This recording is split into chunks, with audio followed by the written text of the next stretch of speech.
आसान बना देता है और साथ-साथ कुछ काम को एक तरीके से हेल्पफुल भी है और एक तरीके से ये हमारे लिए नुकसानदेह भी है। तो आइए इसको चेक करते हैं पहले कि कैसे बहुत सारे कामों के थ्रू आपको पता चलेगा कि वो हेल्पफुल है और नुकसानदेह भी है। यहाँ पे बताया गया है कि जो घर्षण है वो संपर्क में रखे गए दो पृष्ठों के बीच सापेक्ष गति का जो है ना विरोध करता है। यानी उसके पास में जब दो वस्तुएं रखी गई हैं उन दोनों के बीच में जो एक दूसरे पे गति करते हैं उसका विरोध करता है। ये घर्षण का काम है। जैसे आपने नाव को जब पानी की सतह पे चलाया जा रहा था तो थोड़ी दूर चलने के बाद अपोजिट डायरेक्शन में वो फोर्स लगा रहा था जिसको घर्षण बल कहते हैं और उसकी वजह से नाव रुक गई थी। तो एक पानी की सतह और नाव की सतह के बीच ये काम कर रहा था।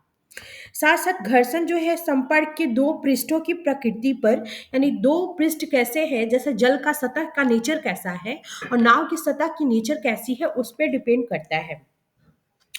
दिए गए पृष्ठों के युगल के लिए घर्षण इन पृष्ठों के चिकनेपन की अवस्था पर निर्भर करता है। मान लो कोई सतह दे दिया गया और वो सतह कितनी चिकनी है, कैसा है उसका चिकनाहट, क्या चिकना है या नहीं है, उस पर डिपेंड करता है घर्षण। घर्षण इस बात पर निर्भर करता है कि दो पृष्ठ एक दूसरे को कितना बलपूर्वक दबाते हैं। जब कोई भी जैसे मान लो आपने जूता पहना है और जमीन पे चल रहे हो तो कितना आप फोर्स लगा रहे हो, कितना दबाव डाल रहे हो जमीन पे, इस पे भी घर्षण डिपेंड करता है। स्थैतिक घर्षण तब काम करना शुरू करता है जब हम किसी वस्तु को उसकी विराम स्थिति से गति में लाने का प्रयास करते हैं, तब स्थैतिक घर्षण जो है वो काम करता है। जैसे मान लो कोई भी चीज बहुत देर तक आराम में रखी गई है, विश्राम की अवस्था में है और उसको उठा के आप काम करना शुरू करते हैं, वो स्थैतिक घर्षण कहलाएगा। उसी तरीके से सर्पी घर्षण तब काम करना आरंभ करता है जब कोई वस्तु किसी अन्य वस्तु पर सर्पी गति करती है। सर्पी गति क्या होता है अभी पढ़ेंगे हम लोग। सर्पी घर्षण स्थैतिक घर्षण से कम होता है। घर्षण हमारे बहुत सारे क्रियाकलाप के लिए महत्वपूर्ण होता है। किसी पृष्ठ को रफ बना के आप घर्षण को बढ़ा सकते हो, साथ साथ किसी भी जगह को चिकना करके आप वहां पे घर्षण को कम कर सकते हैं। एक एग्जाम्पल लो, कैरम बोर्ड का एग्जाम्पल लो। कैरम जब आप खेलते हो तो यहाँ पे पाउडर डालते हो तो घर्षण आप बढ़ाते हो या कम करते हो? घर्षण को बढ़ता आप है। बढ़ता है। घर्षण कम करते हो। और क्योंकि जो कैरम का जो सरफेस होता है उसमें थोड़ा थोड़ा देखोगे कि उसका जो बोर्ड होता है वहां वहां पे जगह होती है थोड़ी छोटी छोटी, और जब आप पाउडर डाल देते हो तो घर्षण कम कर देते हो और चिकना हो जाता है। सफेद सरफेस जो है, ये कैरम बोर्ड का जो सरफेस है वो चिकना हो जाता है और तब आराम से आपकी गोटियां जो है ना, वो जो कॉर्नर है उसके चार कॉर्नर वहां पे आसानी से जाने लगते हैं। आसानी से जैसे कैरम बोर्ड की जो वो जो स्ट्राइकर है उससे हिट करोगे कैरम की गोटी को, वो तुरंत मूव करना स्टार्ट कर देता है स्मूथली, आराम से। तो वो चिकना हो जाता है ये सतह। तो आप पाउडर डाल के उसकी घर्षण को कम कर दिए। अगर घर्षण ज्यादा रहता तो वो आसानी से नहीं जा पाता। तो यही लिखा है कि घर्षण को आप बढ़ा सकते हो तब उसकी सरफेस को ज्यादा रफ करके। कोई भी रफ सरफेस ज्यादा है इसका मतलब समझ जाना वहां घर्षण ज्यादा है। आप जैसे घर्षण को कम करेंगे यानी कि वहां पे चिकनाहट ला देंगे। कल मैंने एक बनाना वाला एक एग्जाम्पल तो ये हो गया। कल मैंने बनाना वाला छिलका का एग्जाम्पल दिया था कि आखिर क्यों रोड पे वो जो छिलका है उस पे पाँव पड़ते ही आपका पैर फिसल जाता है, आखिर ऐसा क्यों होता है? क्योंकि जैसे आपने बनाना का जो छिलका रखा, जमीन जो थी, हमारा जो लैंड था, लैंड पे थोड़े थोड़े छिद्र थे, उसकी वजह से मेरा पैर उस पर टिका हुआ था लैंड पे। लेकिन जैसे छिलका आया वो चिकना हो गया, उसमें मेरा पैर पड़ा और उसमें मैं फिसल गई। तो चिकना सतह था, घर्षण को कम कर दिया। जूतों की तली, वाहनों के टायर घर्षण बढ़ाने के लिए खांचेदार होते हैं। ये जो टायर होता है, टायर में ऐसे ऐसे लगा रहता है। बहुत सारे साइकिल के टायर भी देखोगे तो बहुत चिकना नहीं होता, वहां पे कुछ खांचे बनाए गए हैं, कुछ डिजाइन बनाई गई रहती है वहां पे। कभी कभी घर्षण अवांछनीय मतलब हमारे लिए उतना जरूरी भी नहीं होता है। आप स्नेहक लगा के घर्षण को कम कर सकते हैं।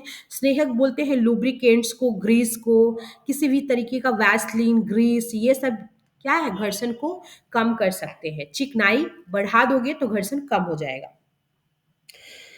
जब कोई वस्तु किसी अन्य वस्तु पर लोटन गति करती है तो लोटनिक घर्षण काम करता है। लोटना का मतलब होता है लोटना, जनरल वर्ड सुने होंगे, लोटना, उस तरीके से लोटन गति आरंभ होता है। लोटनिक घर्षण सर्पी घर्षण की अपेक्षा कम होती है।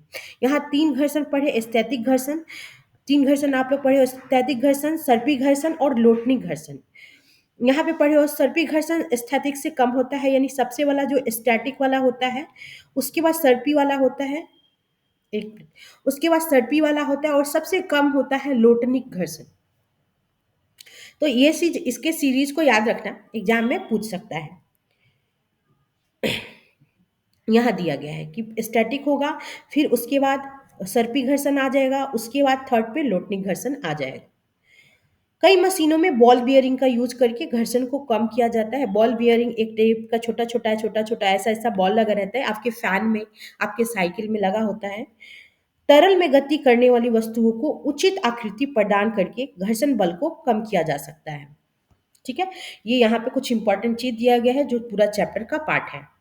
इसको शुरू करने से पहले, फ्रिक्शन बोलते हैं इंग्लिश में, जिन लोगों को जानना होगा। आपने ट्रैफिक सिग्नल पर कार अथवा ट्रक चालक को अपने वाहन को मंद करते हुए देखा होगा, देखे होंगे सब।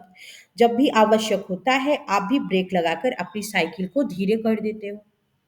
क्या आपने सोचा है कि ब्रेक लगाने पर जो आपका साइकिल है, वाहन है, वो मंद क्यों हो जाता है, क्यों कम हो जाता है, उसकी स्पीड क्यों कम होती है?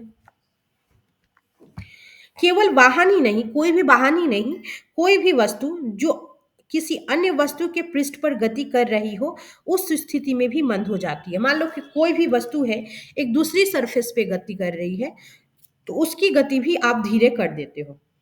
जैसे नाव को देखा, नाव वाला एग्जाम्पल ले लो। जब उस पर कोई बाहरी बल न लगाया गया हो, अंततः वह रुक जाती है। जब जैसे नाव चलता रहता है, जैसे नाव खेना आप बंद कर देते हो, थोड़ी दूर चल के वो रुक जाती है। क्या आपने फर्श पर लुढ़कती गेंद को कुछ समय के बाद खुद ही रुकते देखा है? हमने देखा है, जितने तेजी से हम उसको फेंकते हैं, धीरे धीरे, मान लो कि हमने जितनी स्पीड दी, यहाँ तक तो आसानी से बहुत तेजी से दौड़ के आया बॉल, और फिर धीरे धीरे चल के यहाँ पे खुद ब खुद रुक जाएगा, तो वो रुक जाता है। केले के छिलके पर कदम पड़ते ही हम क्यों फिसल जाते हैं? किसी चिकनी तथा गीले फर्श पर चलना क्यों कठिन होता है? ड्यू टू फ्रिक्शन, घर्षण के कारण। चिकने सतह पे पानी अगर गीला हो, पानी गिरा हो या गीला फर्श हो, तो वहां पे घर्षण क्या होता है? कम हो जाता है, जिसकी वजह से आप फिसल जाते हो। और पोछा हुआ जो सरफेस होता है, क्योंकि पानी क्या करता है, वहां पे चिकनाहट उत्पन्न कर देता है, तो वो फिसलने का डर रहता है, क्योंकि यहाँ घर्षण कम हो जाता है। जितनी घर्षण जरूरी है किसी भी सरफेस पे, किसी भी सतह पे, उतना अगर नहीं होगा तो हम नहीं चल पाएंगे। हाँ, जो घर प्लास्टर होता है, जैसे सीमेंटेड का पूरा एरिया है, पूरा सीमेंट आप कर दिए हो, तो भी वहाँ थोड़ा-थोड़ा घर्षण रहता है, जिसकी वजह से आप चल पाते हो। लेकिन कभी-कभी आप जैसे शीशे का कोई जगह हो, वहाँ पे थोड़ा चलना मुश्किल होता है। शीशे का जो ब्रिज ग्लास देखे हो, वहाँ पे चलना थोड़ा डर लगता है, बिकॉज़ वो इतना चिकना है कि वहाँ पे घर्षण नगण्य है, एकदम बहुत कम है। ठीक है? तो यहाँ तक, ये देखो बेचारा केले के छिलके पे पैर पड़ा और ये गिर गया। जब कोई लड़का किसी केले के छिलके पर कदम रखता है तो वो गिर पड़ता है। ये सब प्रश्नों का आपको उत्तर मिल जाएगा जो अभी आपने पढ़ा है। घर्षण बल क्या होता है? मेज पर रखी किसी पुस्तक को धीरे से धकेलिए। आप धीरे से तो धक्का दे रहे हो, आपने धक्का दिया इसको यहाँ पे, लेकिन थोड़ा दूर और से सर के ये यहाँ तक घिसक के आएगा और खुद ब खुद यहाँ आके ये बुक यहाँ रुकेगा। देखिए हो ना? Yes ma'am. आप यह देखेंगे यस कि मैम। कुछ दूरी तक ये चलेगी और फिर चल के रुक जाएगी। जैसे आपने गेंद को फेंका, थोड़ी दूर चलेगी, तेज स्पीड से फिर रुक जाएगी। इसी क्रियाकलाप को विपरीत दिशा में बल लगाकर दोहराइए। मान लो कि आप पहले इधर से कर रहे हो, अब इस काम को इधर से करके देखो। क्या हम यह कह सकते हैं कि पुस्तक की गति का विरोध करने के लिए उस पर कोई बल लगना चाहिए? जैसे मान लो यहाँ से पुस्तक यहाँ से गति की और यहाँ तक आके ये रुक गई, तो क्या ऐसा हो रहा है कि इसको कोई चीज आके रोक रही है? क्या इस पे कोई बल काम कर रहा है जो इसको यहाँ तक रोक दी? क्यों नहीं यहीं पे आके ये पूरा यहाँ तक आ गई? पुस्तक की गति का विरोध करने के लिए उस पे कोई बल लगना चाहिए, क्या ऐसा जरूरी है? इस बल को घर्षण बल कहते हैं। ये ज़रूरी है, तभी तो ये अचानक से आप इतने यहाँ पे से फेंक रहे हो, यहाँ पे आके ये रुक रही है। कहीं न कहीं इसके अपोज़िट में कोई बल है जो इसको रोक रहा है। तो घर्षण बल गति का विरोध करता है। एक क्वेश्चन बार-बार पूछता है कि क्या कौन-सा बल है जो गति का विरोध करता है? तो घर्षण बल गति का विरोध करता है। इसकी वजह से सेम कंडीशन में पहले इधर से किया गया, फिर इधर से घर्षण पुस्तक तथा फर्श के पृष्ठों की छाप पे गति का विरोध करता है। जब आप बुक को इस ये जो टेबल है उसके टच में रखते हो, तो टेबल के पास एक घर्षण बल होता है जो आपकी बुक की गति का विरोध करता है कि ना बेटा, अब आपको यहाँ से आगे नहीं बढ़ना है, यहाँ से आगे बढ़ना ही नहीं है आपको। आपने देखा कि यदि आप बाईं दिशा में बल लगाते हैं तो घर्षण दाईं दिशा में कार्य करता है। यदि आप दाईं दिशा में बल लगाते हो तो घर्षण बाईं दिशा में काम करता है। इसका मतलब है कि घर्षण आपके द्वारा लगाए गए बल के जस्ट विपरीत दिशा में काम करता है। घर्षण कहाँ काम करता है? तो घर्षण विपरीत दिशा में काम करता है, याद रखना। ऐसे लिखा होगा, कहीं ना कहीं लिखा है ये चीज, यहीं पे तो डील कर दिया है। तो घर्षण बाई दिशा में कार्य करता है। दोनों स्थितियों में घर्षण जो है पुस्तक की गति का विरोध तो करता है। घर्षण बल सदैव ही लगाए गए बल का विरोध करता है। जो भी आप बल लगा रहे हो उसका विरोध करता है। उपरोक्त क्रियाकलाप में घर्षण बल पुस्तक तथा मेज के पृष्ठों के बीच काम कर रहा है। क्या सभी पृष्ठों पर समान घर्षण बल लगता है? क्या सारे जो भी सतह है वहां पे समान घर्षण बल लगता है? अलग अलग सरफेस पे अलग अलग लगेगा, क्योंकि सबकी चिकनाहट अलग होगी, सबका जो रुखापन होगा वो अलग होगा।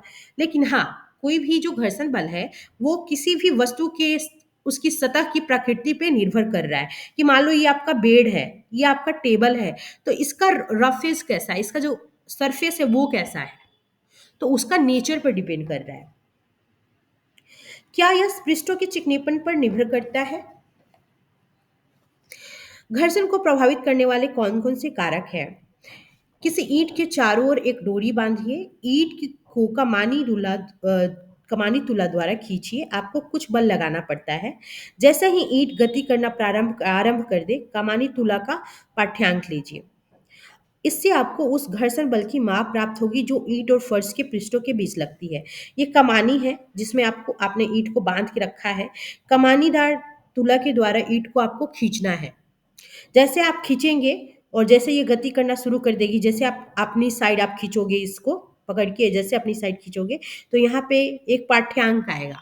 तो वो घर्षण बल बता रहा है कि आपकी सतह, ये जो ईंट है और इसकी जो सतह है जमीन की, उसके बीच कितना घर्षण बल काम कर रहा है। अब क्या करना है सेकेंड कंडीशन में? अब ईंट पर पॉलीथीन का टुकड़ा लपेट लो। इस इस जो ईंट है इसके चारों ओर पॉलीथीन का टुकड़ा रब कर दीजिए, लपेट दीजिए और क्रियाकलाप को फिर से दोहराइए। क्या आप उपरोक्त दोनों स्थितियों में कमानीदार तुला के पाठ्यांकों में कोई अंतर पाते हैं? जाहिर सी बात है, अंतर मिलेगी। पहले जैसे जो उसका पाठ्यांक था, पहले क्योंकि डायरेक्ट ये सरफेस के टच में था, बट अब प्लास्टिक की सतह बीच में आ गई है। इस अंतर का क्या कारण हो सकता है? वो पॉलीथीन। ईंट पर जूट का एक टुकड़ा लपेटकर इस क्रियाकलाप को दोहराइए। आप क्या पाते हैं? जूट का टुकड़ा अगर आप लपेटोगे तो और रफेज क्या होगा, सतह कैसी होगी? नो डाउट इसके डायरेक्ट कंसल्ट के समय सरफेस का चिकनाहट जो होगा वो कुछ और होगा। जब पन्नी लपेटोगे तो कुछ और होगा। जब जूट की बोरी इसके पास लपेट दोगे तो कुछ और होगा।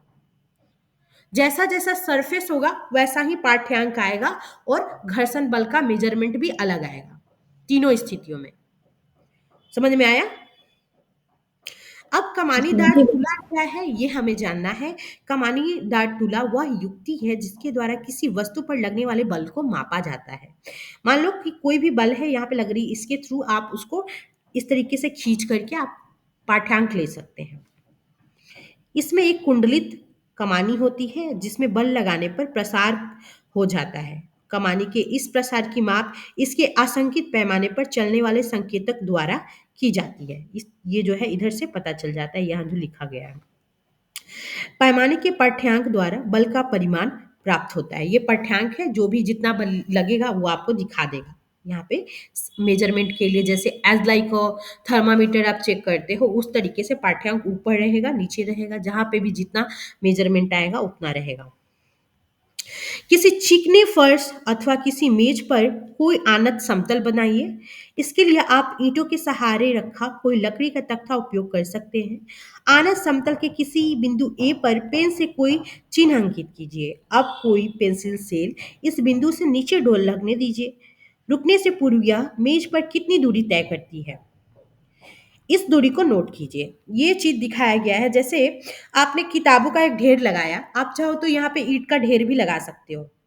इस तरीके से एक दूसरी कॉपी टिका सकते हो। अगर कॉपी नहीं है तो आप यहाँ पे किताब भी टिका सकते हो और साथ साथ कार्डबोर्ड भी यहाँ पे ऐसे अरेंज कर सकते हो। जैसे ये जो कॉपी है ये टिकाई गई है, ये जो येलो वाली कॉपी है वो टिकाई गई है, और इधर आपने एक समतल बना दिया, और ये जो पूरा आपका टेबल है या डेस्क है जो भी है, इस पे ऐसे कॉपी रख दी हो आपने। ये जो पूरा समतल बना दिया, इस कॉपी को खड़ा करके इसको बोला बिंदु ए। इस पे से क्या करना है, आपको पेन को ऊपर से नीचे लुढ़काना है। देखो जैसे लुढ़काओगे ना, ये डायरेक्ट होती हुई पेन यहाँ तक चली और यहाँ से ज्यादा आगे नहीं बढ़ी, यहीं पे आके रुक गई। तो क्या कारण है कि वो वहां पे आके रुक गई? ठीक है। अब क्या करना है, सेकेंड कंडीशन में क्या करना है कि अब आप मेज पे कोई कपड़ा बिछा दीजिए, फिर इस एक्टिविटीज को कीजिए, इसी एक्टिविटीज को फिर रिपीट कीजिए। यह सुनिश्चित कीजिए कि कपड़े में सिलवट ना हो, कपड़ा एकदम स्मूथली पूरे तरीके से प्रेस किया गया हो, वहां पे किसी तरह का स्ट्रेच ना हो, है ना। और फिर इस एक्टिविटीज को कीजिए। क्या उस कंडीशन में भी सेम पेन इतनी दूरी तय करती है, उसको नोट डाउन करना है। फिर देखो बच्चे ने कपड़े बिछा के किया है। पेंसिल सेल विभिन्न पृष्ठों पर विभिन्न दूरियां तय करती है। ये जो पेंसिल की सेल है ये अलग अलग कंडीशन में अलग अलग दूरी तय करती है।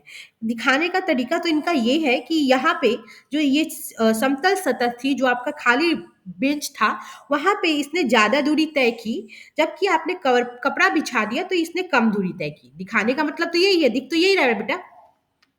Yes ma'am. हाँ। Yes ma'am. तो जैसे आप कपड़ा डाल दिए तो कपड़ा डालने से क्या हुआ, इसका जो चिकनाहट ज्यादा था तो ये ज्यादा दूरी तय कर गया, क्योंकि चिकनी सतह पे हमें फिसलना आसान होता है।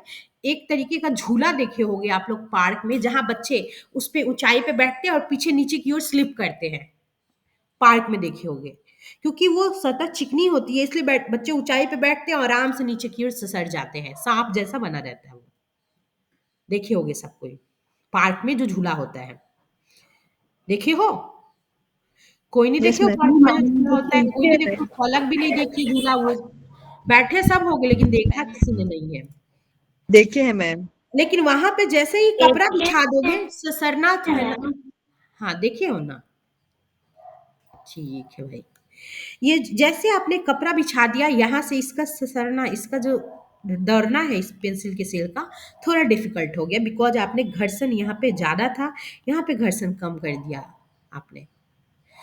सॉरी, यहाँ पे घर्षण कम थी, कम ही थी ना, क्योंकि यहाँ पे ज़्यादा कर दिए। यहाँ कम थी क्योंकि यहाँ चिकनाहट ज़्यादा थी। जहाँ चिकनाहट होती है वहाँ घर्षण कम होता है। तो यहाँ पे चिकनाहट ज़्यादा थी तो ये आसानी से रन कर गया। यहाँ आपने घर्षण को क्या किया, कपड़ा डाल के बिछा दिया और बढ़ा दिया घर्षण को। सॉरी, बढ़ाया है ना, बढ़ाया ही तो है, बढ़ाया है। याद रखिएगा, थोड़ा सा सोच के, थोड़ा घर्षण बढ़ना और कम होना कैसे हो रहा है, चिकनाई पे ध्यान दीजिएगा।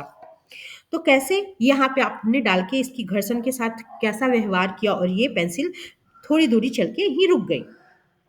इसका कारण जानने का प्रयास कीजिए। क्या सेल द्वारा चली गई दूरी जिस पृष्ठ पर वह चलता है उसकी प्रकृति पर निर्भर करती है? कहने का मतलब है, क्या घर्षण किसी भी वस्तु जिस पे वो चल रहा है, जिस पे कोई भी वस्तु चल रही है, उसकी प्रकृति पे निर्भर करता है? एकदम करता है। यहाँ पे बेंच या डेस्क की प्रकृति पे निर्भर कर रहा था, और यहाँ पे आपने कपड़ा डाल दिया तो उसकी प्रकृति पे निर्भर कर रहा है। क्या पेंसिल सेल के पृष्ठ का चिकनापन भी चली गई दूरी को प्रभावित करता है? एकदम करता है, क्योंकि यहाँ यहाँ जो था घर्षण कम था, यहाँ पे आपने इसको ज्यादा कर दिया। मैं इस क्रियाकलाप को सेल पर रेगमाल का टुकड़ा लपेट कर करूंगा। वो अब क्या करेगा, रेगमाल का टुकड़ा लपेट कर सेल पे रेगमाल का टुकड़ा लपेटेगा, फिर करेगा। देखो क्या करता है इन्होंने।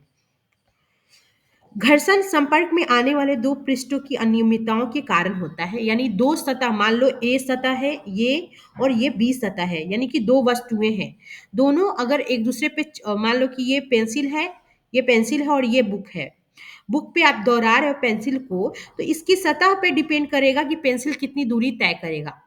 तो दोनों का जो और साथ साथ पेंसिल का भी सतह तो डिपेंड करेगा ना, क्योंकि पेंसिल की सतह अगर चिकनी होगी तो आसानी से बुक पे दौड़ जाएगी। लेकिन पेंसिल की कुछ कुछ सतह जो देखोगे, एक तरीके से लाइनिंग वाला भी आता है पेंसिल, मतलब ऐसे ऐसे डिजाइन बना रहता है हेक्सागोनल टाइप का पेंसिल पे भी।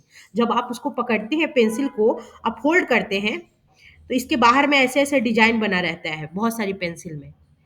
तो वैसे अगर पेंसिल दौड़ाओगे इस बुक पे, तो थोड़ी दूर चल के रुक जाएगी। तो दोनों पृष्ठ की जो अनियमितताएं हैं, अनियमितताएं कहने का मतलब जो डिफरेंस है, वो भी डिपेंड करता है कहीं ना कहीं घर्षण पे। एक दूसरे के भीतर धंस जाती हैं। कहने का मतलब जब आप चल रहे हो तो एक जो सतह है दूसरे के बीच में धंस जाती है, जहां पे घर्षण मिलेगा उसको ज्यादा मिलेगा। जब हम एक पृष्ठ पर दूसरे पृष्ठ की गति को कराने का प्रयास करते हैं, तो हमें इस अंतःबंधन, जिसको इंटरलॉकिंग कहते हैं, पर पार पाने के लिए कुछ बल लगाना पड़ता है। खुरदुरे पृष्ठों पर ये अनियमितताएं अधिक संख्या में होती हैं। कहने का मतलब जो खुरदुरा पृष्ठ होता है, जो ज़्यादा रफ सरफेस होता है, वहाँ पे इस तरीके की जो अनियमितताएं हैं अधिक होती हैं। यदि यदि पृष्ठ रफ हो यदि पृष्ठ रफ हो यानी रुक्ष हो, तो घर्षण बल अधिक होता है। जो बात मैं बार बार बोल रही हूँ यही है कि अगर पृष्ठ जितना रफ हो, वहां पे घर्षण ज्यादा होता है। गड्ढे वाले सड़क देखे हो? गड्ढे वाले सड़क पे ज्यादा, एक तरीके से ज्यादा उबड़ खाबड़ जो जमीन होती है, वहां घर्षण बल ज्यादा होता है। इसलिए वहां पे हम आसानी से एक तरीके से अपनी व्हीकल्स नहीं चला पाते, क्योंकि जो वहां पे जो टायर है वो बार बार फंस जाता है उस गड्ढों में जाके। यहाँ पे देखो, यहाँ पे दोनों की मेज की पृष्ठ को दिखाने की कोशिश की गई है, ये बताने की गई है कि दोनों में डिफरेंस है। हमने यह सीखा कि दो पृष्ठों के बीच अनियमितताओं के अंतःबंधन यानी कि इंटरलॉकिंग के कारण घर्षण होता है।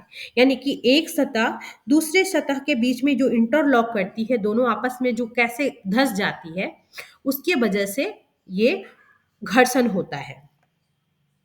स्पष्ट है कि यदि पृष्ठों को बलपूर्वक दबाए तो घर्षण में वृद्धि हो जाएगी। अगर आप जोर से, मान लो यहाँ पे सतह है, इसको जोर से दबाओगे तो घर्षण में वृद्धि हो जाएगी, घर्षण बहुत ज्यादा हो जाएगा। इसका अनुभव आप किसी चटाई को उस समय खींचकर कर सकते हैं जब उस पर कोई व्यक्ति नहीं बैठा है, तथा जब कोई व्यक्ति बैठा है तो दोनों समय आप घर्षण को फील कर सकते हैं। कि एक चटाई को हटाओगे, जब एक चटाई सतह पे बिछाई गई है, उसको हटाना ज्यादा आसान दे रहेगा कंपेयर टू उस पे कोई व्यक्ति बैठा है। तो बॉक्स को गतिमान बनाए रखने के लिए आपको इसको लगातार धकेलना पड़ता है। आपने उस अनुभव को याद कीजिए जब पिछली बार आपने किसी भारी बक्से को एक स्थान से दूसरे स्थान पर सरकाया था। विराम अवस्था से किसी बॉक्स को गतिशील कराना अथवा किसी गतिशील बॉक्स को उसी दिशा में सरकाना, ठीक है। किसी रुकी हुई वस्तु को विराम से गति में आरंभ करने की स्थिति में घर्षण पर पार पाने के लिए वस्तु पर लगाए जाने वाला जो स्थैतिक घर्षण की जो माप है होती है, यानी मान लो कि कोई भी जो रुकी हुई वस्तु है, यहाँ पे बोला ना, कोई भी रुकी हुई वस्तु है जो कि विराम में है, और विराम से उसमें गति लाना है, विराम की अवस्था में हो और उसको गति में लाना है की स्थिति में घर्षण पर पार पाने के लिए, मान लो कि अब उसको गति में लाना है, तो घर्षण घर्षण पे तो काम करेगा, क्योंकि किसी सरफेस पे तो रन करेगा गतिशील करने के लिए। तो गतिशील करने के लिए जो घर्षण पे पार पाने के लिए उस वस्तु पे एक बल लगाते हैं, जिसको बल लगाते हैं उसको स्थैतिक घर्षण कहते हैं। और वो जो घर्षण है, स्थैतिक घर्षण, वो उसकी माप होती है जितना बल लगाते हो आप। जैसे मान लो एक कार है रुकी हुई है, अब आपको यहाँ पे रोड पे चलाना है, तो चलाने के लिए आपको इस पे एक बल लगाना पड़ेगा। वो जो वो बल इतना लगाना पड़ेगा कि जो सरफेस है, वो जो घर्षण है इसकी सतह के बीच जो सरफेस पे जो घर्षण है, उसको ये कार पार पा सके, तभी वो आसानी से चलना शुरू कर देगी। और इतना बल जो आपने लगाया, वो बल स्थैतिक घर्षण का मेजरमेंट होता है, टोटल माप होता है। इसके विपरीत किसी वस्तु को उसी चाल से गतिशील रखने के लिए आवश्यक बल उसके सर पे घर्षण की माप होती है। जैसे कोई कोई भी आराम की वस्तु है, उसको आपने गति में लाया तो स्थैतिक घर्षण काम कर रहा है। लेकिन ये कार अगर रेगुलरली इधर जा रही है और इसी को कंटिन्यू चलाते रहने के लिए जो एक आवश्यक बल लगता है, वो आवश्यक बल कहलाता है सर्पी घर्षण कहलाता है। वो सर्पी घर्षण का माप होता है कि जिसको आप लगातार एक तरीके से मेजर में बनाए हुए हो, मतलब कंटिन्यूटी बना के रखी है। ये हम लोगों ने पीछे इंडेक्स में पढ़ा था जब स्टार्टिंग किया था। ये स्थैतिक घर्षण ज्यादा होता है, उससे कम होती है सर्पी घर्षण। क्योंकि स्थैतिक घर्षण में जो वस्तु किसी विराम अवस्था में होती है, तो विराम से गति में लाना थोड़ा टफ होता है। और एक बार जब कार स्टार्ट हो जाती है, उसको आराम से आप रोड पे रन करते हो, मतलब लगता ही नहीं कि कुछ आप चला भी रहे हो। चलाने के समय थोड़ा सा आपको झटका, प्रहार इस तरीके से लगता है जब आप किसी गाड़ी को चलाओ, किसी साइकिल को चलाओ। बट अगर एक बार आप स्टार्ट कर दिए और उसको कंटिन्यू करना है, अगर लंबी ड्राइव पे हो आप, तो ये थोड़ा आसान हो जाता है। तो यही कहा गया लास्ट में, हम लोगों ने पढ़ा कि ये जो स्थैतिक घर्षण से कम होता है क्या सर्पी घर्षण, और अब हम लोग लोटनिक घर्षण पढ़ेंगे, वो सर्पी घर्षण से भी कम होता है। तो अगर कोई पूछे स्थैतिक घर्षण, तो सबसे ज्यादा होता है स्थैतिक घर्षण, उससे कम होता है सर्पी घर्षण, और उसके बाद होता है लोटनिक घर्षण। याद रखिएगा, ठीक है, समझाने के लिए लिख दी हूँ, अदरवाइज पूछेगा तो पूछ सकता है। जब बॉक्स सरकना आरंभ कर देता है तो उसके पृष्ठ के संपर्क बिंदुओं को उतना अधिक समय नहीं मिल पाता। जैसे आप एक बार इसको, जैसे मान लो ये बक्सा है, जब पहली बार आप इस पे फोर्स लगाते हो तो थोड़ा आपको लगता है मेहनत, लेकिन जैसे आप कंटिन्यू करते हो तो ये आराम से ससरता हुआ आगे चला जाता है कि नहीं? कभी किसी ने कुछ घसकाया है घर का सामान? घर का सामान यस मैम। सबने किया होगा। शुरू में थोड़ा सा आपको मशक्कत करना पड़ता है, क्योंकि अब जो है ना, इस टेबल को टाइम नहीं मिल रहा है कि वो सतह के बीच, सतह का जो घर्षण है उसके बीच में जाके फंसे। अब उसको टाइम ही नहीं मिल रहा है, क्योंकि आपने उसको टाइम दिया ही नहीं, लगातार इसको घसकाना इधर शुरू कर दिए हो। ठीक है, तो उसके पृष्ठ के संपर्क बिंदुओं को उतना समय नहीं मिल पाता कि वे फर्श के संपर्क बिंदुओं में धंस सके। जो बात बोल रही थी वही लिखा है, कितना टाइम ही नहीं मिल रहा है कि उसके बीच में जाके संपर्क बनाए और पड़ा रहे थोड़ी देर तक। अतः सर्पी घर्षण स्थैतिक घर्षण से कुछ कम होता है, जो अभी बताया यहाँ पे, स्थैतिक घर्षण से कुछ कम होता है। कौन? सर्पी घर्षण, यानी सबसे ज्यादा ये होता है और सबसे ज्यादा इससे कम ये, और फिर ये। इसलिए इसलिए किसी बॉक्स में गति आरंभ करने की अपेक्षा पहले से ही गतिमान बॉक्स की गति बनाए रखना आसान होता है, सरल होता है। एक बॉक्स को जब आप स्टार्ट करते हो, then you have to need more force, ज्यादा से ज्यादा बल लगाने की जरूरत होती है। बट अगर एक बार if you had started already, then अगर उसको कंटिन्यू रखना है तो एक्स्ट्रा फोर्स, ज्यादा एफर्ट करने की जरूरत नहीं है, इजी गोइंग हो जाता है। अगर आप लोगों ने साइकिलिंग की है तो आपको पता होगा कि जब आप स्टार्ट करते हो तो थोड़ा सा टाइम लगता है, लेकिन जैसे एक बार स्टार्ट कर दिए तो आप आराम से अपने कॉलेज के पास जाके ही रुकते हो, या जहां कभी भी ऐसी नीड होती है। सेम होता है स्कूटी के साथ, अगर किसी ने ड्राइव किया है तो, और बड़ी गाड़ियों के साथ भी यही होता है। घर्षण हानिकारक है परंतु हमारे लिए अनिवार्य है, हमारे लिए जरूरी है। किसी कांच के ग्लास अथवा किसी कुल्हड़ में से किसे पकड़े रखना आसान है? जाहिर सी बात है कि कुल्हड़ को पकड़ना आसान है, क्योंकि कुल्हड़ की जो सरफेस होती है आपके ग्लास की सरफेस से, उस पे ज्यादा घर्षण होता है, और आपकी ग्लास ज्यादा चिकनी होती है, वहां घर्षण कम होता है। यही कारण है कि कई बार आपकी माँ या आपकी बहन जब तेल के हाथ से छू करके ही उस ग्लास को आपको देती है, तो वो चिकना इतना हो जाता है कि आपके हाथ से फिसल के नीचे गिर जाता है ग्लास, कांच का ग्लास, और वो टूट जाता है। और generally if you are talking about the steel की ग्लास, उसके साथ भी यही होता है, क्योंकि आप तेल वाले हाथ से छू दिए, रिफाइंड के हाथ से छू दिए, तो उसके साथ भी यही होता है, वो वो भी फिसल जाता है।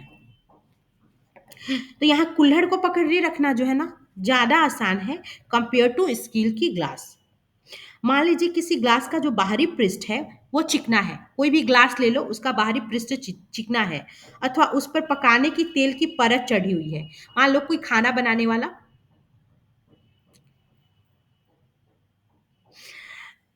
खाना बनाने वाला, मान लो कि उस पे कोई तेल लगा दी हो ग्लास पे, ठीक है, तो क्या होगा, उसे पकड़ना आसान होगा? नहीं होगा, अथवा जी कठिन मैम। हो जाएगा, उसे होल्ड करना आपके हाथ में डिफिकल्ट हो जाएगा कंपेयर टू अदर टाइप का, मतलब सूखा हुआ ग्लास है या क्लीन ग्लास है जहां पे तेल की सरफेस ना हो। क्योंकि आपने तेल लगा के क्या किया, उसको चिकनाई को बढ़ा दिया, चिकनाई बढ़ गई तो क्या हुआ, घर्षण कम हो गया। यदि घर्षण ना हो तो क्या आपके लिए गिलास को पकड़े रखना संभव हो पाएगा? नहीं। मार्बल के गीले फर्श अथवा कीचड़ वाली पगडंडी पर चलना कितना कठिन होता है? क्यों कठिन होता है?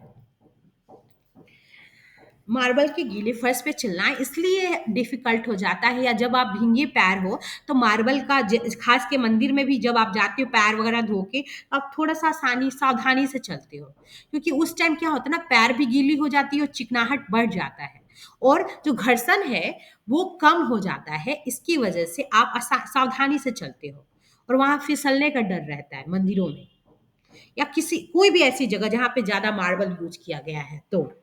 तो क्या हुआ, गीले फर्श अथवा कीचड़ वाली पगडंडी पर चलना कठिन होता है।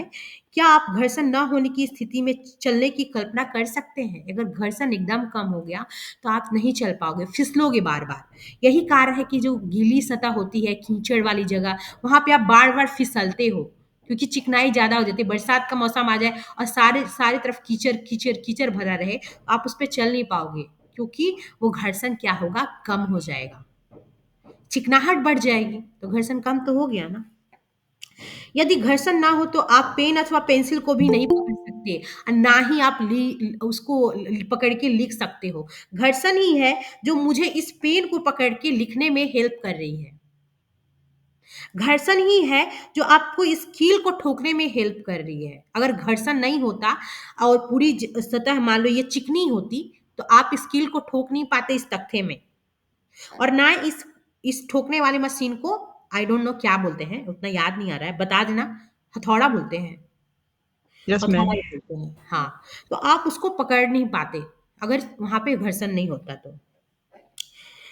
यदि घर्षण ना हो तो आप पेन पेंसिल से नहीं लिख सकते हैं।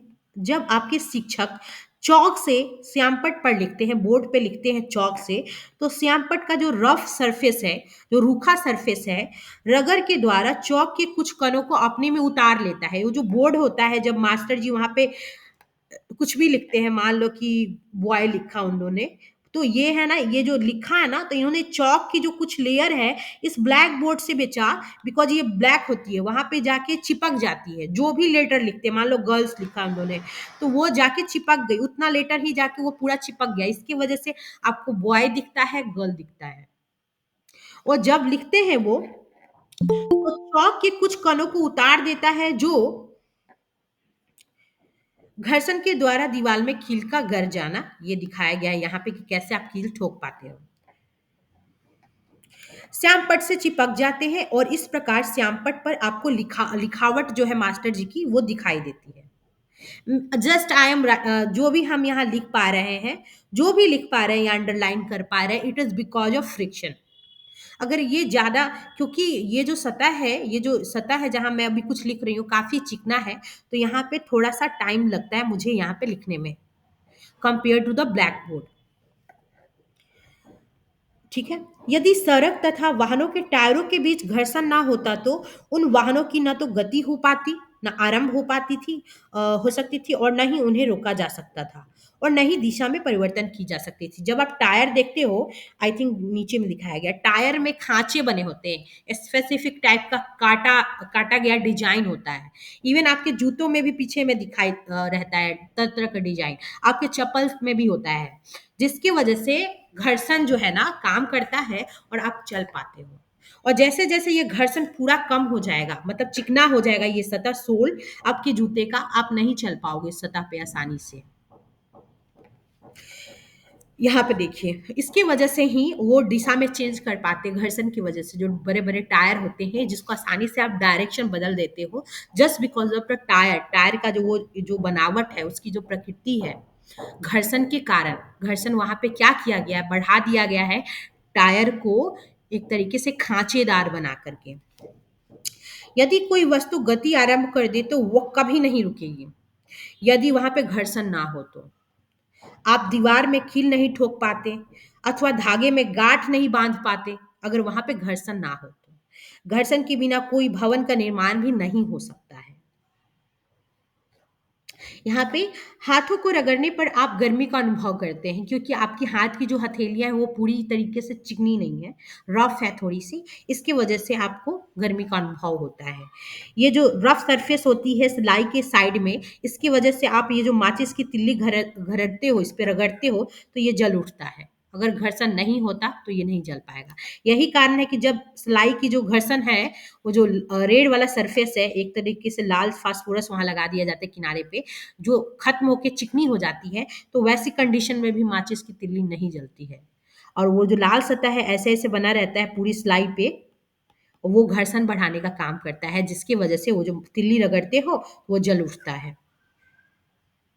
घर्षण के कारण माचिस की तिल्ली को रगड़ने पर वो आग पकड़ लेती है। सॉरी, यहाँ पे आ गई, आई थिंक नीचे आना था मुझे। घर्षण के कारण जूतों के तले जो है ना घिस जाते हैं। घर्षण के कारण ही आप सोचोगे ये खांचे आखिर हो क्या गए, चलते चलते वो घस गए। यहाँ पे खांचे बने हुए थे बहुत सारे, वो घस गए। इसके विपरीत घर्षण हानिकारक भी है हमारे लाइफ में। घर्षण के कारण वस्तुएं घिस जाती हैं। सड़कों पे घर्षण ही तो होता है। जो आप गलती से गिरते हो तो आपके पैर छिला जाते हैं, चाहे वो पेंच हो, बॉल बेयरिंग हो, अथवा जूते के सोल ही क्यों ना हो। आपने रेलवे स्टेशनों पर पैदल ऊपर पुलियों की घिसी पिटी सीढ़ियां देखी होंगी। वो सब सीढ़ियां वैसे क्यों हो गई हैं? घर्षण के कारण। घर्षण से ऊष्मा भी उत्पन्न हो सकती है, जैसे यहाँ इन्होंने उत्पन्न किया।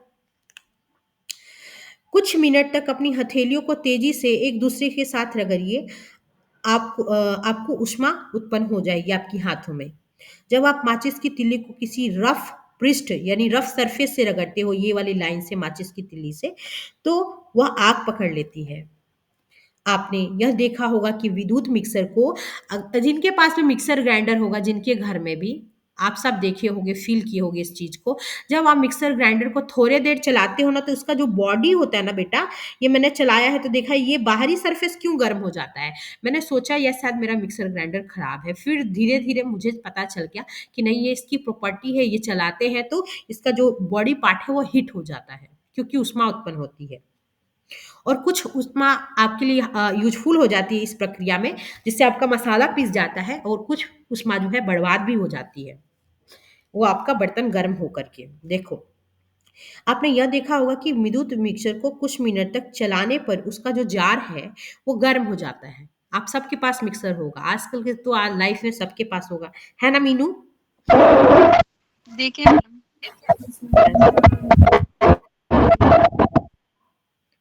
आप ऐसे बहुत से उदाहरण दे सकते हैं जिनमें घर्षण द्वारा, आई थिंक कुछ नहीं है, घर्षण द्वारा यहीं पे है। घर्षण द्वारा उत्पन्न ऊष्मा जो है ना, उत्पन्न होती है। मेरे घर में हाँ 3 है। हाँ, अच्छी बात है आयशा, मेरे यहाँ तो एक ही है बेटा। वास्तव में जब हम किसी मशीन का उपयोग करते हैं तो घर्षण से उत्पन्न ऊष्मा के कारण अत्यधिक ऊर्जा नष्ट हो जाती है। घर्षण से ऊष्मा भी उत्पन्न होती है, जो हाथों को रगड़ने पे आप ऊष्मा को उत्पन्न कर रहे थे, वो भी उत्पन्न होता है, और उस तरीके से जो ऊष्मा उत्पन्न होती है वो नष्ट हो जाती है। निम्नलिखित अनुभाग में हम घर्षण को कम करने का उपाय जो है ना आगे पढ़ेंगे कि कैसे आप घर्षण को बढ़ा सकते हैं, घटा सकते हैं। घर्षण को बढ़ाना एवं घटाना। कुछ परिस्थितियों में घर्षण जो है ना वांछनीय होता है, मतलब जरूरी होता है। वांछनीय का मतलब जरूरी होता है, और कुछ स्थितियों में ये आपके लिए अनावश्यक होता है, जिसे अवांछनीय बोलते हैं। क्या आपने कभी यह सोचा है कि आपके जूतों के जो तली है वो खांचेदार क्यों बनाई गई है? खांचे जूतों की फर्श से पकड़ बनाए रखते हैं। जो आप सतह पे चल रहे हो जूते पहन के, वो उसकी सरफेस से टच बनाए रखते हैं, उसके कांटेक्ट में रहते हैं, जिसके कारण आप चलते समय सुरक्षित रहते हैं, आप फिसलते नहीं हैं। इस प्रकार कारों, ट्रकों, बुलडोजरों सॉरी के टायर भी खांचेदार होते हैं, जिससे सड़क से उनकी जो है ना पकड़ अच्छी बनी रहती है और वो फिसलते नहीं हैं और लंबी दूरी तय कर पाते हैं। ये खांचे की मैं बात कर रही हूँ। इस तरीके से रफ सरफेस बनाया गया होता है टायरों पे। जूते तथा टायरों की तलियों को खांचेदार बनाकर घर्षण को अधिक किया जाता है।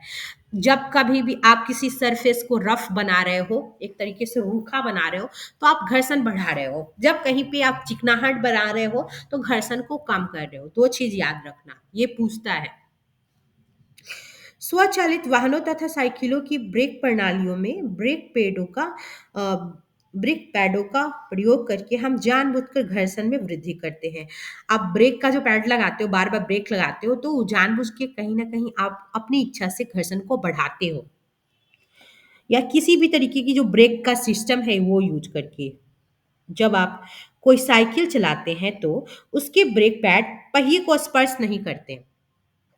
जब आप चलाते रहते हो, जो आप ब्रेक लगाते हो, तो वहाँ पे एक क्लिप आता है पीछे में, जैसे यहाँ पे लगा रहता है। जैसे मान लो ये साइकिल का टायर है, तो यहाँ 2 साइड में क्लिप लगा रहता है। जैसे आप चला रहे हो नॉर्मल, तो वो क्लिप है ना नॉर्मल रहता है, अलग रहता है।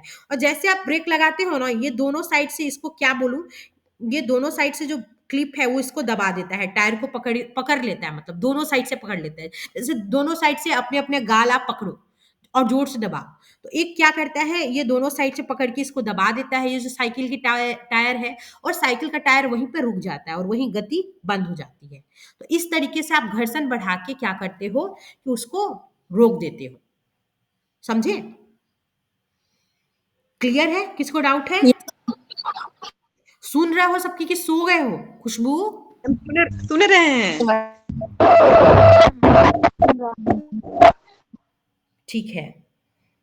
परंतु जब आप ब्रेक लीवर को दबाते हैं, तो ये पैड क्या करते हैं, घर्षण के कारण रिम की गति को रोक देते हैं। रिम की गति को रोकने से क्या होता है, और पहिया गति करना बंद कर देता है।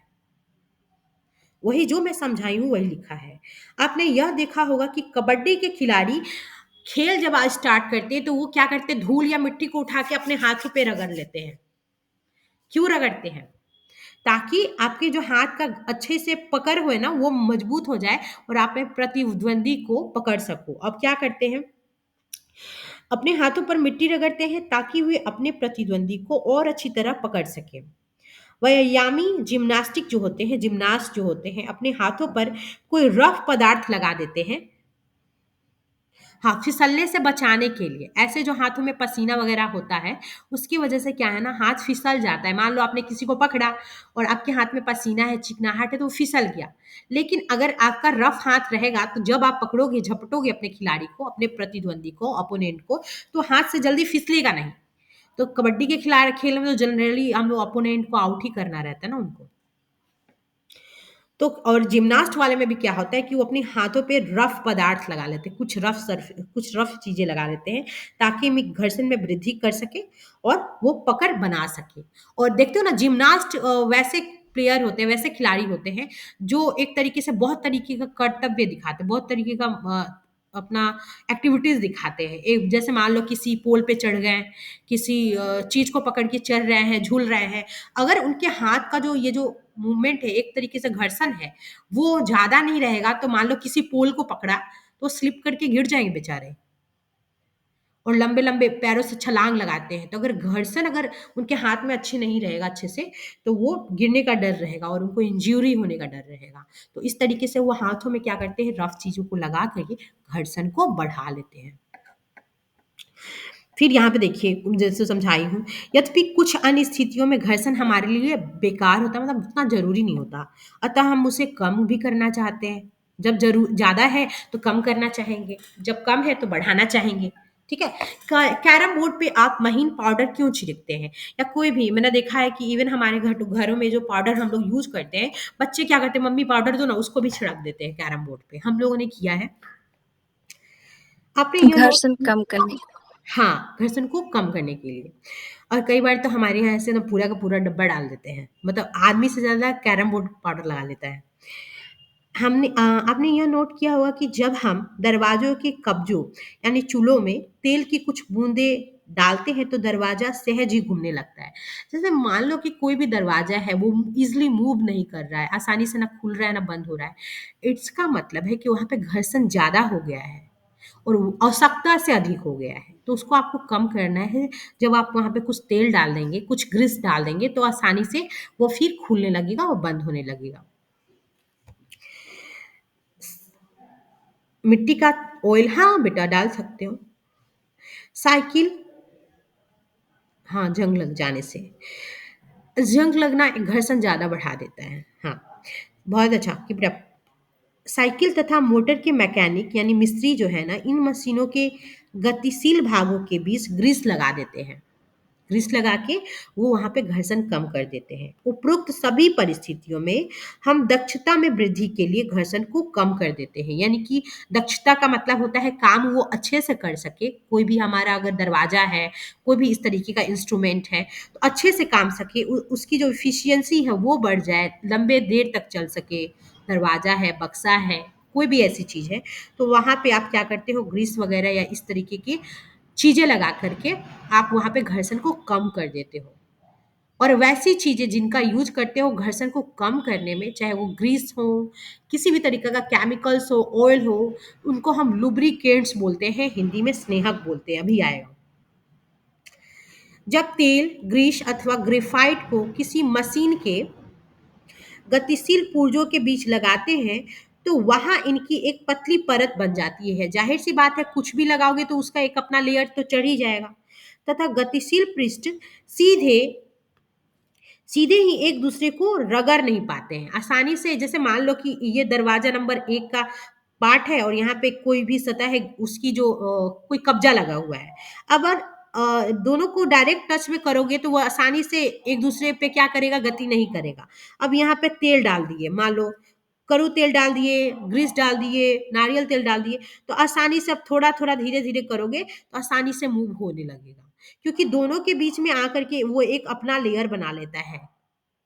कोई भी लुब्रिकेंट्स या तेल, जो भी बोलो, तो वो एक दूसरे को आसानी से नहीं रगड़ पा रहे थे और रगड़ पाते। इस प्रकार अनियमितताओं का जो अंतर बंधन होता है, जिसको इंटरलॉकिंग बोलते हो, जैसे क्या होता है ना, दरवाजा जो है उसका जो कब्जा है वो दोनों एक दूसरे में फिक्स हो जाते हैं। घर्षण इतना ज्यादा होता है कि एक दूसरे में अटैच्ड हो जाता है, जुड़ जाता है, और इसीलिए आसानी से ना बंद बंद होता है दरवाजा, ना खुल पाता है, या चाहे बक्सा ही क्यों ना हो। तो उसको आपको कम करना है, तो वहां पे जैसे ऑयल की एक पतली परत दे दो इन दोनों के बीच में। वो दोनों, वो जो परत है वो उन दोनों के बीच में आकर के एक अपना लेयर बना लेती है। और उसके इंटरलॉक को, यानी जैसे आप हाथ के दोनों फिंगर को अपने अंदर घुसाते हो तो इंटरलॉक हो जाता है ना। अब अगर धीरे धीरे उनके बीच में तीसरा चीज आ जाए तो वो इंटरलॉकिंग आसानी से नहीं हो पाता। जैसे सब में आपने अंगूठियां पहन ली है मान लो, तो आसानी से इंटरलॉक नहीं हो पाएगा। तो वो दूसरा कंडीशन है, बट यहाँ पे याद रखिए, समझाने के लिए मैंने यूज किया। इस प्रकार अनियमितताओं का जो अंतर्बंधन का अंतःपाशन हो जाता है, मतलब वो काफी हद तक खत्म हो जाता है और काफी सीमा तक दूर हो जाता है। एक तरीके से इंटरलॉक है वो कम हो जाता है, एकदम खत्म भी हो जाता है। गति सहज बन जाती है और आपका जो कोई भी जो ऐसा पार्ट है, दरवाजा है, बक्सा है, वो आसानी से मूव करने लगता है। घर्षण कम करने वाले पदार्थों को स्नेहक कहते हैं। इंग्लिश में हम इसे लुब्रिकेंट्स कहते हैं। लुब्रिकेंट्स कहते हैं, याद रखिएगा। और स्नेहक बोलते हैं इनको। कुछ मशीनों में स्नेहक के रूप में तेल का उपयोग न करने की सलाह दी जाती है। वहां पर घर्षण कम करने के लिए गतिशील पुर्जों के बीच वायु की गद्दी का उपयोग किया जाता है। वायु का एक गद्दा होता है, इसका यूज किया जाता है सतह के बीच में। ये सरफेस नंबर 2 है, अब 1 है, इसके बीच में एक चिकनाई की सतह बन जाती है। यही कारण है कि ये जो स्नेहक है, किसी भी तरीके का लुब्रिकेंट्स है, इस तरीके का इफेक्ट दिखाता है और इसकी वजह से दोनों जो सतह है आसानी से काम करने लगते हैं। ये जो दोनों सरफेस है वो आसानी से अब काम करने लगते हैं, क्योंकि कोई भी लुब्रिकेंट्स इस तरीके का काम करने लगता है, दोनों के बीच में जाके अपना एक लेयर बना लेता है, जिसको पहले भी समझा चुके हैं। क्या हम पृष्ठों पर पॉलिश करके अथवा अत्यधिक मात्रा में स्नेहक पदार्थों का उपयोग करके घर्षण घटा के लगभग शून्य कर सकते हैं? तो यहाँ पे जस्ट बूझो ने पूछा है और पहेली ने तुरंत जवाब दिया कि कभी भी ऐसा नहीं हो पाता। घर्षण कदापि पूर्णतः समाप्त नहीं होते हैं। घर्षण जो है कभी भी एकदम समाप्त नहीं हो सकता है। कोई पृष्ठ, कोई भी सतह है ना पूर्णतः चिकनी हो सकती है और ना एकदम रफ हो सकती है। बहुत ज़्यादा रफ भी नहीं हो सकती है। मतलब जनरल जो बात दिया गया है कि पूरी तरीके से कोई भी सतह है वो पूरी तरीके से चिकना नहीं हो सकता है। उसमें कुछ ना कुछ रफनेस आपको देखने को मिल जाएगा, कुछ ना कुछ अनियमितताएँ देखने को मिल जाएँगी, ज़रूर मौजूद होंगी ये चीज़ें। पहिए घर्षण कम कर देते हैं। पहिए जो हैं, घर्षण कुछ पहिए ऐसे भी हैं जो घर्षण को कम कर देते हैं। अभी तक तो हम वाहन के बारे में पढ़ रहे थे, ट्रक के बारे में पढ़ रहे थे, वहाँ पे घर्षण बढ़ाया जा रहा था। अब ऐसे पहिए के बारे में पढ़ना है जो लोटनिक घर्षण करते हैं, लुढ़कते हैं मतलब। जैसे आपका एक ब्रीफकेस है, वो आपको हाथ से पकड़ के उसको ले जाना थोड़ी दूर तक काफ़ी डिफ़िकल्ट रहेगा। लेकिन आजकल के बहुत सारे ऐसे बैग्स आ चुके हैं, जो वहाँ पे एक व्हील्स लगा रहता है। छोटे-छोटे घिरनी जैसे लगी रहते हैं, जिसकी वजह से उसको आप आसानी से फर्श पे घीस करके लंबी दूरी तय कर सकते हो और आसानी से उसके हैंडल को पकड़ के घीस सकते हो। पहिए घर्षण कम कर देते हैं। आपने अटैचिए तथा अन्य भारी सामानों और शबाबों पर रोलर जड़े हुए देखे होंगे। रोलर जो मतलब मूव करता है। ऐसे सामानों को कोई छोटा बच्चा भी आसानी से खींच सकता है। ऐसा क्यों होता है? ये देखो, ये व्हील जैसे आपको दिख रहा है? दूसरा पेन यूज़ कर लिया, रुक यस जाओ। मैम। ये दिख रहा है? ऐसे लगे होते हैं। इसकी वजह से मान लो इसमें बहुत सारा ये सामान है तो ये बच्चा आसानी से इसको खींच ले रहा है। लेकिन कंपेयर टू अगर इसमें ये नहीं लगा रहता व्हील्स जो है इसके रोलर्स जिसको इसको मूव करने में हेल्प कर रहे हैं तो ये इसको उठाने में डिफिकल्ट देता है इस बच्चे को भी। तो लोटन जो है घर्षण कम कर देता है। इसको आम भाषा में लोटन बोलते हैं क्योंकि ये लोटन करता है। लोटन का मतलब होता है सरफेस पर लुढ़कना, गोल गोल चलते रहना। वही समझाया गया है। लोटन घर्षण कम कर देता है। इस तरीके का लोटन आप सब देखे होंगे। बेलनाकार आकृति की कुछ पेनें लीजिए, पेंसिलें लीजिए। ये जो आप देख रहे हो ए बी सी, मान लो पेंसिल ए है, ये बी है और ये ट्रॉली बैग। हाँ बेटा, ट्रॉली बैग, बहुत अच्छा। ट्रॉली बैग, बहुत अच्छा। ए बी सी तीनों जो आपने पेंसिल हैं और उस पे आप बुक को घुमा रहे हो, तो इस कंडीशन में बुक आसानी से स्लिप करेगा कि नहीं करेगा, बस ये बता दो, सबको बताओ। जैसे आप एक बार इसको धक्का दोगे बुक को, बुक के साथ साथ पेंसिल भी मूव करेगी। बुक को धक्का दे रहे हो, पेंसिल भी मूव करेगी, करेगी ना? Yes ma'am. Yes ma'am. Ma'am करेगी। करेगी। ठीक है, उस चीज को ही समझाया गया है। फिर एक दूसरा, पहला तो कंडीशन आपने ये ले लिया। फिर दूसरी कंडीशन में क्या करो कि इन पेंसिलों को हटा दो, डायरेक्ट बुक को ओनली क्या करना है, आपको धक्का देना है। तो क्या करेगी? वो कुछ दूरी चल के रुक जाएगी ना? Yes ma'am. तो किस अवस्था में ये जो किताब की गति है वो ज़्यादा आसान थी? दूसरी कंडीशन में जहाँ पे सिर्फ बुक था या पहली कंडीशन में जो यहाँ पे आप दिख रहे हो, इस इमेज में दिख रहे हो? पहली वाली कंडीशन में आसान था, दूसरे वाले में नहीं मैम। ठीक है, बहुत अच्छा। वही दिखाया गया कि समांतर रखिए और इनके ऊपर कोई मोटी पुस्तक रख दो। अब पुस्तक को थोड़ा धकेलिए। आप क्या पाएँगे कि आपकी जो पुस्तक के गतिशील होने के साथ-साथ पेंसिल भी लुढ़कने लगती है। जैसे बुक को लटकाओगे, पेंसिल भी इधर-इधर मूव करने लगेगा। पेंसिल की इस प्रकार की गति को लोटनिक गति कहते हैं। पेंसिल जो इस तरीके से लुढ़क रहा है, इधर आ रहा है, पेंसिल की गति को हम लोटनिक गति कहेंगे। क्या आप यह अनुभव करते हैं कि पुस्तक को सरकाने की तुलना में इस प्रकार गतिशील कराने से घर्षण कम हो गया है? पहले जो सरफेस पे ये गतिशील कर रहा था, पहले घर्षण ज़्यादा था कि अब ज़्यादा है? हमने यहाँ पे लोटनिक का यूज़ करके क्या किया? घर्षण को कम किया या बढ़ा दिया? कम मैम। कम कर दिया। इसकी चिकनी सतह से ये जो सतह है वो तो थोड़ी रफ थी ना, इसलिए हमने जब बुक को ओनली यहाँ पे बुक को जब आप पास आउट करते हो तो थोड़ी दूर चल के बुक आपकी रुक जाती है। लेकिन ये जो पेंसिल है वो उसको लोटन का काम किए, वो लुढ़काने का काम किए, हेल्प कर दिए, तो ये आसानी से घर्षण यहाँ पे कम हो गया और ये आसानी से मूव करेगा।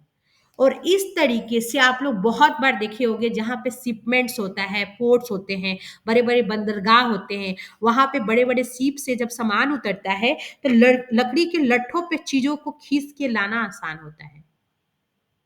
तो वो लकड़ी के लट्ठों से गाड़ी बनाते हैं और उनको बहुत लंबी दूरी तक खींच के ले जाते हैं। क्योंकि बाहर बहुत सारी जो चीज़ें हैं वो उनको खींचना आसान है, भारी सामान उठाना टफ है, लेकिन खींचना आसान है, क्योंकि लकड़ी का जो लट्ठा है वो हेल्प कर देता है चलने में। और आगे देखिए, इस प्रकार गतिशील कराने से घर्षण कम हो गया है। क्या आपने भारी मशीनों को उनके नीचे लकड़ी के लट्ठे रखकर एक स्थान से दूसरे स्थान तक ले जाते हुए देखा है?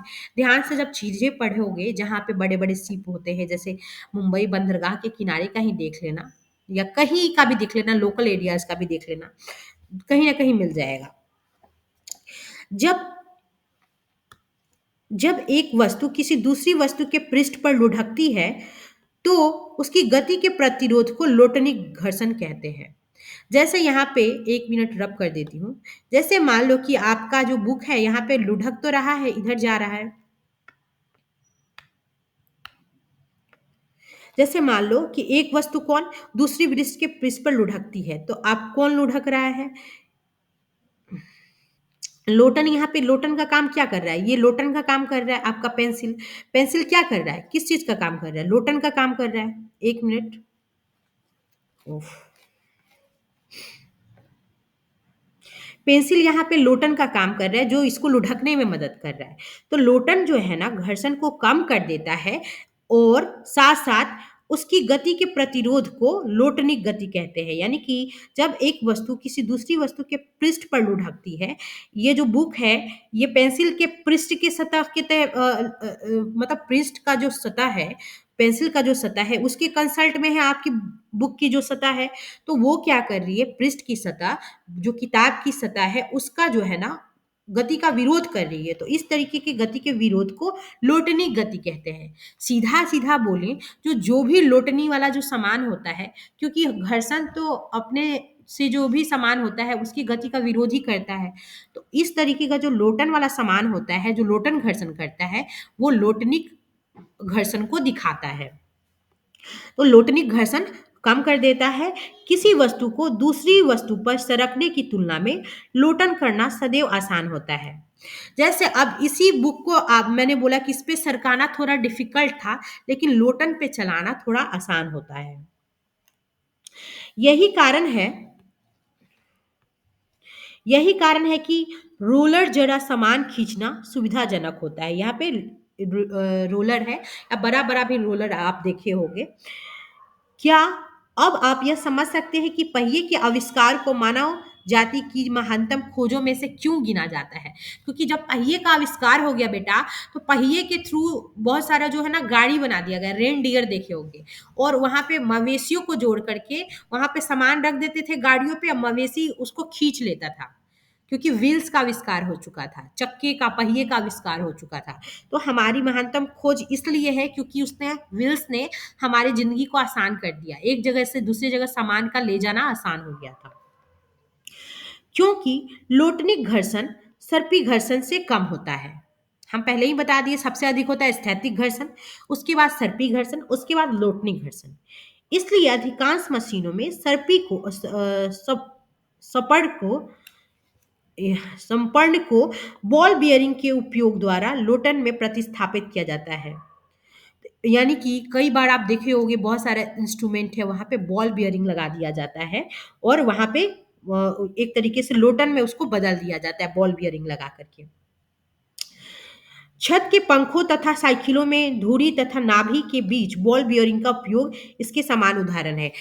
जो आपका सीलिंग फैन होता है, उसके बीच में ऐसे जब आप खोलोगे तो आपको इस तरीके का मिल जाएगा, वहां पे बॉल बियरिंग का यूज किया जाता है। साइकिल में भी बॉल बियरिंग का यूज किया जाता है, क्योंकि वहां पे संपर्ण को क्या किया जाता है, लोटन घर्षण में बदल दिया जाता है बॉल बियरिंग लगा करके। ये जो देख रहे हो बॉल बियरिंग, आपको यहाँ पे दिख रहा होगा बॉल बियरिंग। बॉल बियरिंग क्या करता है, घर्षण को कम कर देता है। तरल घर्षण क्या होता है, देख लेते हैं। आप जानते हैं कि वायु अत्यंत हल्की तथा विरल होती है। आप सबको पता है कि वायु बहुत हल्की होती है और विरल होती है। फिर भी इससे होकर गति करना वस्तुओं पर घर्षण बल लगाती है, क्योंकि इस पे वायु से होके भी गति करना आसान नहीं होता है, क्योंकि वायु भी क्या करती है, घर्षण बल लगाती है। इसी प्रकार जल तथा अन्य द्रव्य भी इनसे होकर भी गति करना आसान नहीं होता, क्योंकि ये भी घर्षण बल लगाते हैं। ठीक है।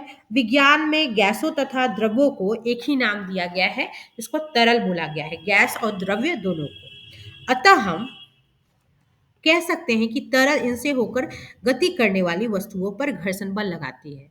यानी जब आप द्रव्य से या गैस से होकर के गति कर रहे हैं, कोई भी पानी वाली जगह से या मतलब गैस वाली जगह से आप गति कर रहे हो कोई चीज चला के, तो वहां पे भी वो जो वस्तु है वो घर्षण बल लगा रहा है। कौन लगाता है? जो तरल है वही लगाता है घर्षण बल।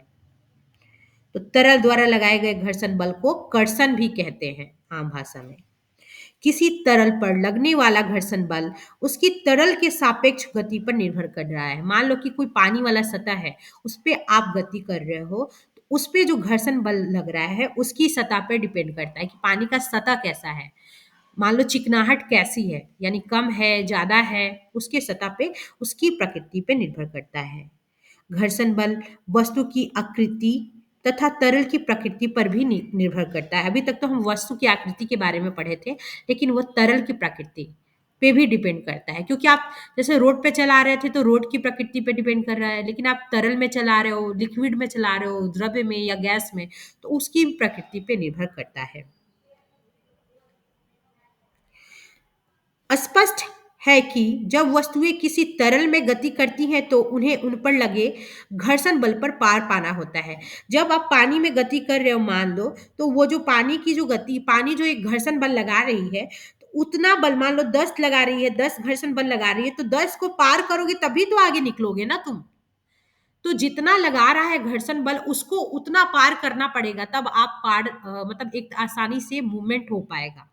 जितना भी जो घर्षण बल लगाया जा रहा है उस पे पार पाना पड़ेगा, तो एक तरीके से आपका मूवमेंट आसान हो जाएगा। तो उन्हें उन्हीं पर लगे घर्षण बल पर पार पाना होता है, एक तरीके से उसके बियॉन्ड जाना होता है। इस प्रक्रिया में उनकी ऊर्जा का क्षय होता है, उनकी ऊर्जा जो है कहीं ना कहीं एक तरीके से डिके हो जाती है। अतः घर्षण को कम करने के लिए प्रयास किए जाते हैं, चाहते हैं कि घर्षण को कम कर दिया जाए, ऐसा कोशिश किया जाता है। अतः वस्तुओं को विशिष्ट आकृतियां दी जाती हैं। जैसे कि मान लो अगर नॉर्मल रहेगा कोई भी शेप साइज, तो वहां पे घर्षण ज्यादा रहेगा। जैसे मान लो कि एक बड़ा सा ऐसा लकड़ी का टुकड़ा है और उसको पानी पे मूवमेंट कराना है, तो थोड़ा टफ हो जाएगा। ठीक है। तो घर्षण क्योंकि वहां ज्यादा काम करेगा। ऐसी सतह पे ऐसी लकड़ी का टुकड़ा है और यहाँ पे बैठ के आप पानी में गति कर रहे हो, तो घर्षण ज्यादा काम करेगा और आपका काम टफ हो जाएगा। लेकिन अगर इसी को थोड़ा एक स्पेसिफिक साइज दे दो, क्योंकि आकृति पे भी निर्भर करता है घर्षण, किसी भी वस्तु की आकृति पे, इसकी आकृति कैसी है, रेक्टेंगुलर है, लेकिन वही जो आपको आकृति थोड़ा स्पेसिफिक दिखने को मिल जाए, जैसा जरूरी है घर्षण के लिए, घर्षण को कम करने के लिए, तो वो आसानी से मूव करने लगेगा, आसानी से गति आरंभ हो जाएगा। इन वस्तुओं को विशिष्ट आकृति इसलिए दिया जाता है ताकि वो आसानी से तरल में यानी कि हवा में यानी कि गैस में अच्छा आसानी से चल सके, और तरल में भी। तरल कहने का मतलब पानी। पक्षी तथा मछलियां तरल में गति करते हैं। आप पक्षी और मछली तरल में गति करती हैं, यानी एक आपको आसानी से मिलेगा, बर्ड्स हवा में गति करती हैं और मछलियां लिक्विड में यानी कि तरल में गति करती हैं। नो डाउट हम गैस और पानी दोनों को क्या बोलेंगे, तरल बोलेंगे, क्योंकि साइंस में यही कहा गया है। उनके शरीर का विकास इस प्रकार हुआ है कि तरल में गति करते समय घर्षण पे पार पाने में उनकी जो ऊर्जा का क्षय जहां तक संभव हो वहां तक कम हो, उनकी जो शरीर की एनर्जी है ज्यादा बर्बाद नहीं हो, वैसा शेप बना दिया गया है।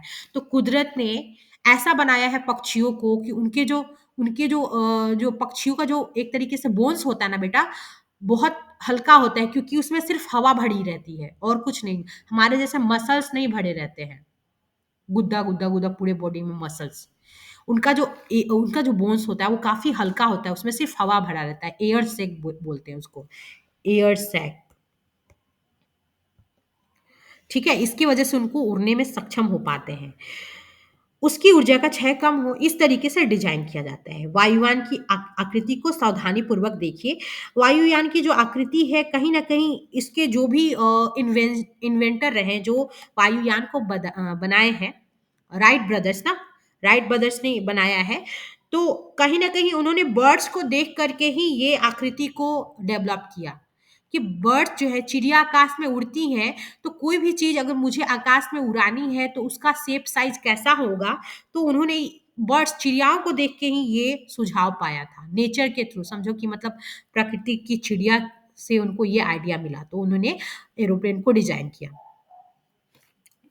ठीक है।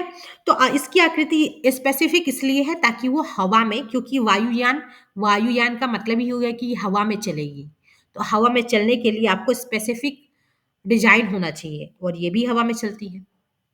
तरल में चलने के लिए भी आप देखोगे, आपका जो बड़ा बड़ा शिप होता है, बड़ा बड़ा जहाज होता है, नाव होती है, उनका डिजाइन मछलियों जैसा यथासंभव दिखेगा। तो मछलियां पानी में गति करती हैं, तरल में गति करती हैं, उसी से हम लोगों ने प्रेरणा लेकर के हमारे जो साइंटिस्ट हैं, शिप का डिजाइन किया गया, बहुत सारे नावों का डिजाइन किया गया। आप समझ गए हो? समझ गए हो? Yes ma'am. हाँ। क्या आप इसकी आकृति तथा किसी पक्षी की आकृति में कोई समानता पाते हैं? यहाँ पे आपको पूरा मिल जाएगा, आसानी से आप दोनों में जो सिमिलरिटी है, जो समानताएं हैं, वो आसानी से देख पाओगे कि कैसे एक बर्ड्स की जैसा आपको एरोप्लेन का डिजाइन दिख रहा है। वास्तव में, एक मिनट, बस खत्म ही है।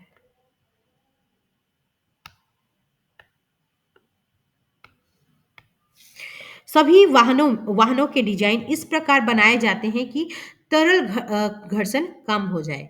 इसलिए बनाए जाते हैं सभी वाहनों के डिजाइन कि तरल घर्षण कम हो जाए, कहने का मतलब वो पानी पे आसानी से मूव कर सके। इस यही कारण है कि आपकी जो साइकिल है वो पानी पे आसानी से चल पाती है, बस में चल पाती है। पूरी पानी में सब मर्ज यानी डुबा के नहीं बोल रही हूँ, जैसे बरसात के दिनों में जो पानी रहता है रोड पे, उसमें भी चल पाता है, साइकिल भी चल पाती है, बस भी, ट्रैक्टर भी। तो तरल घर्षण को कम करने के लिए उनका जो डिजाइन है बस का या साइकिल का, इस तरीके से डिजाइन किया गया है। समझ में आ गया आप लोगों को? कुछ ऐसा चीज जो नहीं समझ में आया है?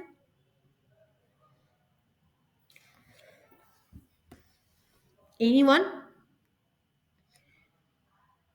कुछ कुछ भी ऐसा है कि जो समझ में नहीं आया है? अगर कोई आपसे पूछेगा इस चैप्टर से रिलेटेड कुछ भी, तो आई थिंक अब आपको डाउट नहीं होना चाहिए कि घर्षण क्या करता है, आप क्या कर सकते हो घर्षण को बढ़ाने के लिए, घर्षण को कम करने के लिए क्या कर सकते हो, किस तरीके से ये हमारे लाइफ के लिए इंपॉर्टेंट है। अब सब समझ में आ गया? किसी को कुछ दिक्कत है, तकलीफ है इस चैप्टर से रिलेटेड? जल्दी।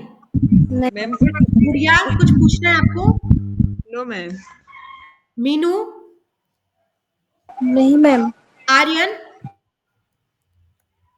Aryan, yes ma'am. कुछ पूछना है आपको? No ma'am. खुशबू, आपको बेटा? फलक, आयशा, सब समझ में आ गया? Yes ma'am. ठीक है बेटा, अच्छी बात है। जल्दी से देख लो, कुछ क्वेश्चन है जो मैंने रखा था।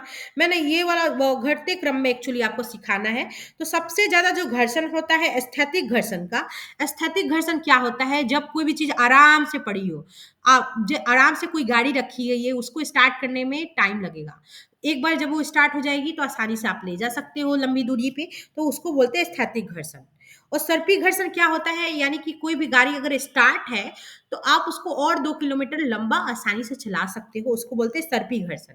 लोटनी घर्षण क्या होता है? इस तरीके का कोई भी व्हील्स वगैरह या चक्का वगैरह या लोटन लगाया गया हो जो आसानी से मूवमेंट देता है, उसको बोलते हैं लोटनी घर्षण। ये थर्ड वाला इसका सही था, यानी इसको घटते क्रम में, तो सबसे ज्यादा ये, उससे कम ये, और उससे भी कम ये। यहाँ पे बोला गया है कि घर्षण एक दूसरे के संपर्क में रखी गई दो वस्तुओं के बीच डैश का विरोध करता है। किसका? तो गति का विरोध करता है। घर्षण हमेशा विपरीत डायरेक्शन में आता है और गति का विरोध करता है। तो घर्षण पृष्ठों के डैश पे निर्भर करता है। तो कोई भी सतह है उसकी प्रकृति यानी कि नेचर पे डिपेंड करता है। कोई भी सतह है उसकी प्रकृति पे, कोई भी जो वस्तु है उसकी सतह की प्रकृति पे। मान लो ये पेन ही है, इसको चलाने के लिए भी, मान लो ये पेन है, इसको चलाने के लिए भी जो इसका सतह है, साथ साथ आप जिस जिस पे इसको चला रहे हो उसकी प्रकृति पे भी निर्भर करता है। घर्षण से क्या होता है? ऊष्मा उत्पन्न होती है। कैरम बोर्ड पे पाउडर छिड़क करके आप क्या करते हो? घर्षण को कम करते हो। सर्पी घर्षण, स्थैतिक घर्षण से क्या होता है, ज्यादा या कम? हम लोगों ने देख लिया कि ये कम होता है। ये दोनों क्वेश्चन करा दिए हैं मैंने, बाकी का आप लोग करने की कोशिश कीजिएगा। ठीक है, ये SW है। ठीक है, चलो फिर, थैंक यू सो मच।